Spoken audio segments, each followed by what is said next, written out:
एलेरा कोई रहस्य नहीं ढूंढ रही थी, वो तो बस एक अच्छी किताब की तलाश में थी।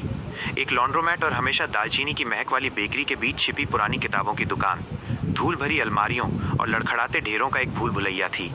सामने की खिड़की से सूरज की रोशनी धूल के कणों से भरी हुई अंदर आ रही थी, जिससे पीछे के कोने में एक पुरानी आरामदायक कुर्सी चमक रही थी।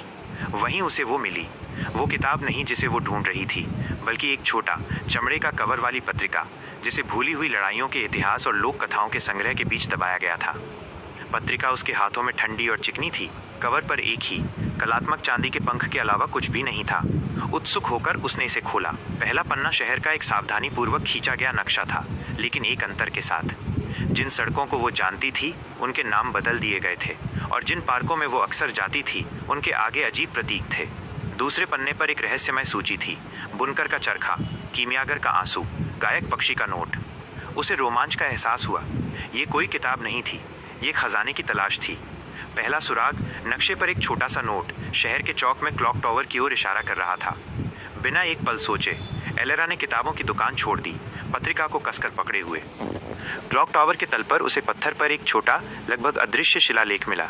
देखो कि दोपहर में घंटे की सुई की परछाई कहाँ गिरती है। उसने अपनी घड़ी देखी। सुबह के 11:58 हो रहा था। उसने इंतजार किया, दिल धड़क रहा था। जैसे ही मिनट की सुई 12 की ओर बढ़ी, जैसे ही घड़ी में दोपहर के 12 बजे घंटे की सुई की विशाल परछाई सीधे एक छोटे से पत्थर पर पड़ी। जब वो घुटने के बल बैठी तो उसने एक और धुंधला प्रतीक देखा, धागे का एक चरखा, बुनकर का चरखा। पत्रिका में लिखा दूसरा सुराग एक पहेली थी। मेरे पास शहर है लेकिन घर नहीं, मेरे पास पहाड़ है लेकिन पेड़ नहीं, मेरे पास पानी है लेकिन मछली नहीं। जवाब उसे तुरंत मिल गया, एक नक्शा। अगला स्थान शहर की पुरानी मानचित्रण की दुकान में एक बड़े प्राचीन ग्लोब पर छिपा हुआ था। वहां उत्तरी अटलांटिक में एक छोटी सी पिन चुभोई गई थी और एक नया सुराग उसका इंतजार कर रहा था। एक छोटी कांच की शीशी जिसमें एक ही मोती जैसा आंसू था, कीमियागर का आंसू।